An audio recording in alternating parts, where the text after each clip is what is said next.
जिस पार्टी से वो आते हैं उनकी तो ये विचारधारा ही रही है, उस तरीके का उनका विचार ही रहा है, अनर्गल बातें करना, कुछ से कुछ बयान देना, कोई भी समन्वयता नहीं है उनकी पार्टी में, ये सारी चीज़ें हैं। आरजेडी और जदयू में जिस तरीका से बयानबाजी चल रही है अभी, आपको क्या लगता है जो पलटू चाचा फिर से पलटी मारेंगे क्या? बिहार प्रदेश के शिक्षा मंत्री जी का जो बयान आया है उसका हम लोग घोर निंदा करते हैं।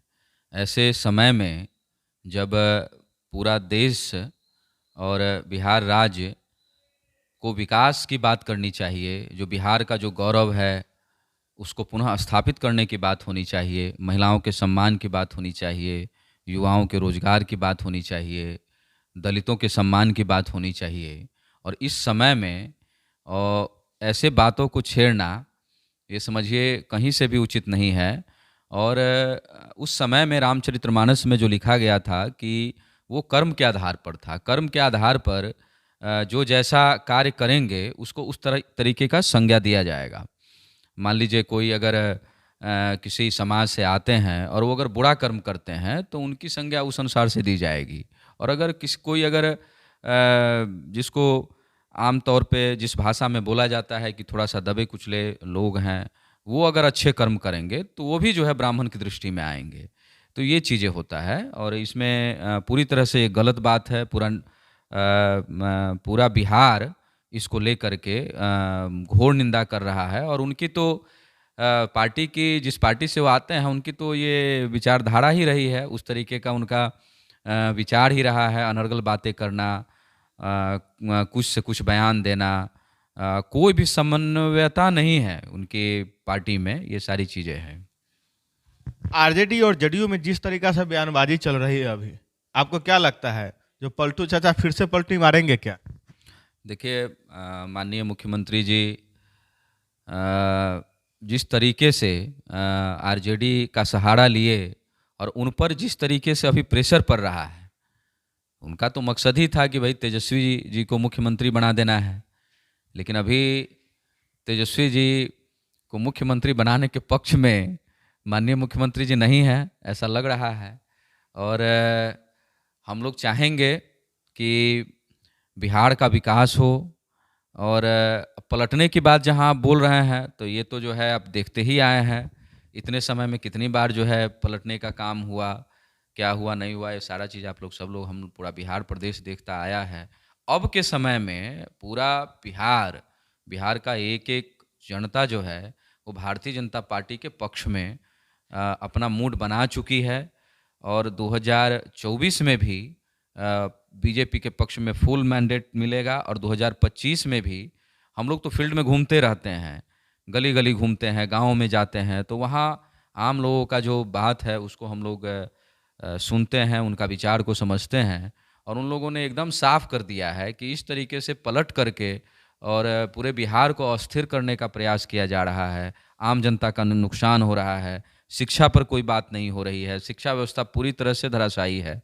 और स्वास्थ्य पर बात नहीं हो रही है, हॉस्पिटल में डॉक्टर नहीं है। हम लोग स्वास्थ्य केंद्र और उपकेंद्र का निर्माण तो कर देते हैं लेकिन वो पूरी तरीके से बंद रहता है, उसमें डॉक्टर्स नहीं होते हैं, नर्सेज नहीं होती है।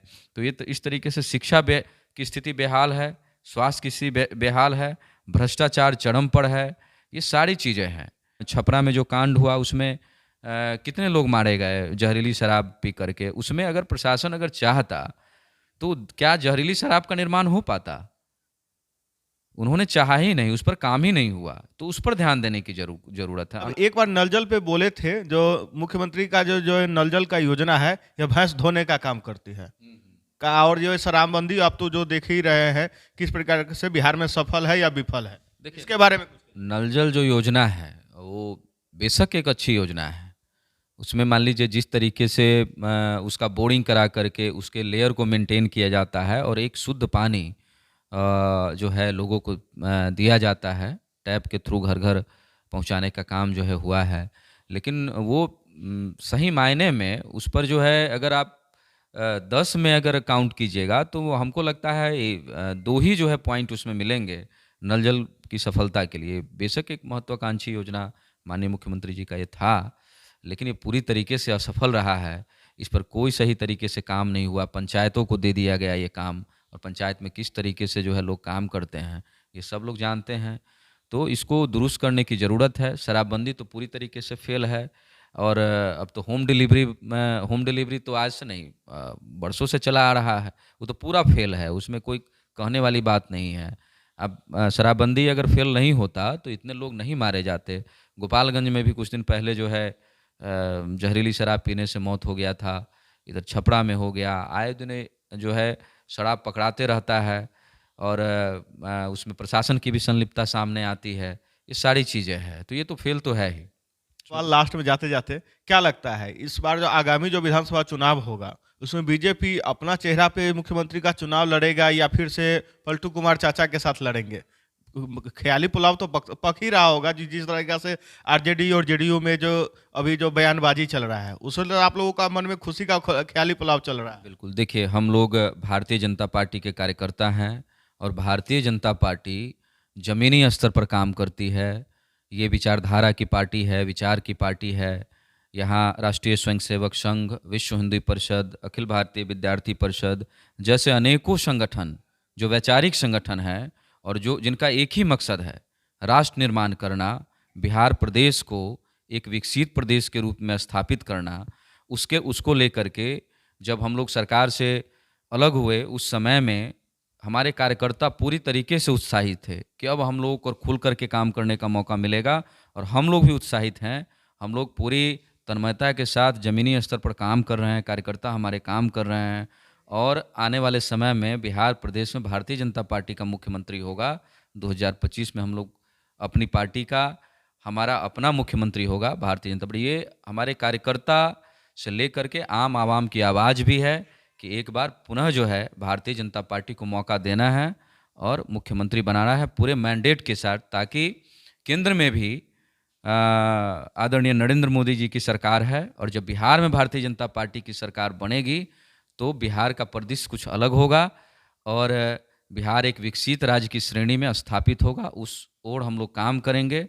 हमारा मुख्यमंत्री आने 2025 में ये तय है, ये जनता ने तय कर दिया है कि भारतीय जनता पार्टी का मुख्यमंत्री होगा और भारतीय जनता पार्टी की सरकार बनेगी। आपके माध्यम से हम संपूर्ण विधानसभा वासियों की तरफ से पूरे बिहार प्रदेशवासियों और संपूर्ण भारतवासियों को हम गणतंत्र दिवस की शुभकामनाएं देते हैं, और हमारे इस देश के जो प्रधान सेवक है आदरणीय नरेंद्र मोदी जी, इस बार जो गणतंत्र दिवस का जो उत्सव है वो इसलिए महत्वपूर्ण है क्योंकि जो श्रम करने वाले लोग हैं उनको पहली पंक्ति में बैठाने का काम हो रहा है, और जो वीआईपीज है उनको हर साल तो वो लोग आगे बैठते ही हैं, लेकिन इस बार उनको पीछे के रो में बैठाया जाएगा। ये हमारे नेता आदरणीय नरेंद्र मोदी जी का जो पहल है इसका हम लोग बहुत सम्मान करते हैं। बहुत हर्ष हम लोगों को हो रहा है, बहुत खुशी हो रहा है, और ये हमारा लक्ष्य भी है हमारी भारतीय जनता पार्टी का कि जो अंतिम पंक्ति में जो लोग बैठे हुए हैं उनको हम लोग किस तरीके से आगे बढ़ाएंगे और उनको पहली पंक्ति में ला करके खड़ा करना है, ताकि समाज में समानता और सद्भाव का विकास हो। ये सारी चीज़ें हैं, और हम माननीय प्रधानमंत्री जी को भी बहुत बहुत शुभकामना देते हैं गणतंत्र दिवस के अवसर पर।